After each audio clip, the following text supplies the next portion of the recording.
called Thank You for Coming. And I have to start out with a big shout out to our crew. Give a shout out to Ben back there on the sound. And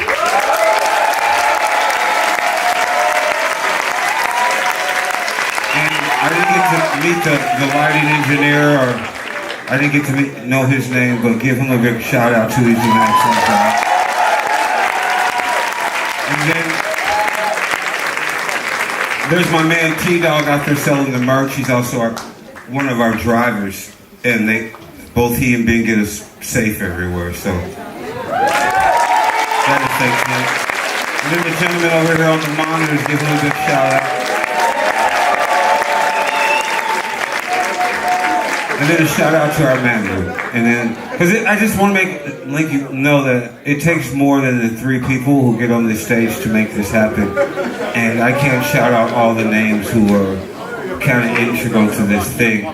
The other thing I'd like to say, each night I try to come out and give a little bit of Too Many Zooz story from our perspective, or at least my perspective.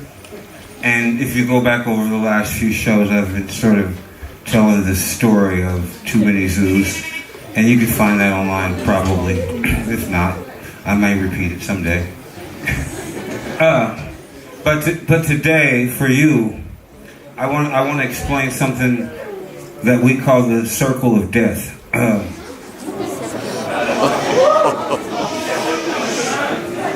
Okay, see, hold on. I thought people were open-minded. Calm down. Okay, so as Matt explained, we started playing in the subway. What? If you talk, I can't talk, and the show won't continue.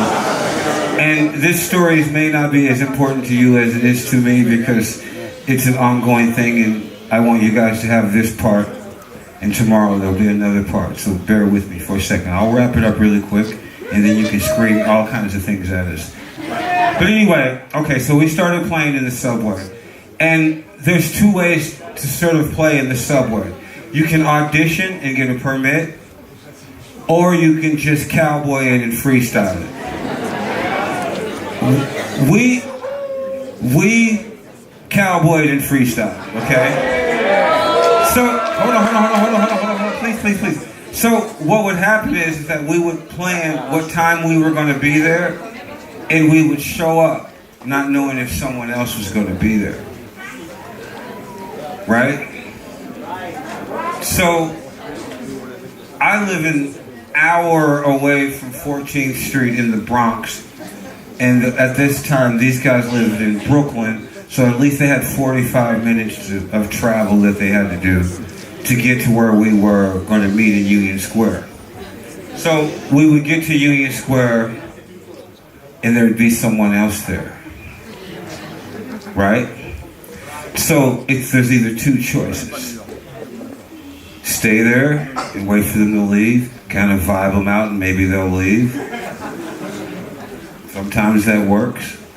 Sometimes the police officers hate them and tell them they gotta leave, and we go and slide in the spot. But the times that we couldn't get a spot, we would go to each train station in the subway until we found a spot. Right? So sometimes that could be up to 8, maybe 10 stops of just trying to find a place to play. And therefore, and a lot of times what would end up happening is that we would end up back at 14th Street, and then the spot would be empty. And we call that the circle of death.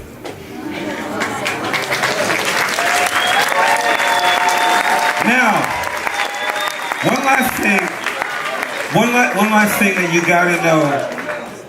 All of our recorded material was set down and edited and produced by Matt Doe. Very underappreciated. A lot of people don't know, like I said, a lot of things go on within our team, and it goes unnoticed until you see it on the stage.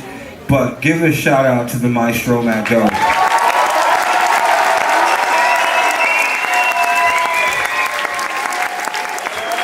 Hey, one time, give it up to yourself and jump for Dr. Social Level.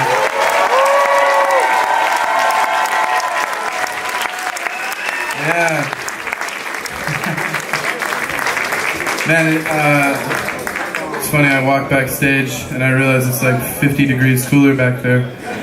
And that's good. That's really a good thing, man. Sometimes when we tour, we'll be in these tiny clubs and the ceiling is like, you know, here on my head. And it's so fucking hot that the sweat in the room condensates to the top of the ceiling and rains on the people. And I think we're almost there. We might be there almost. I can feel it coming, so let's get it sweaty, man. Anyways, we got one more song for you tonight and then we're out of here. Yeah. But hell yeah.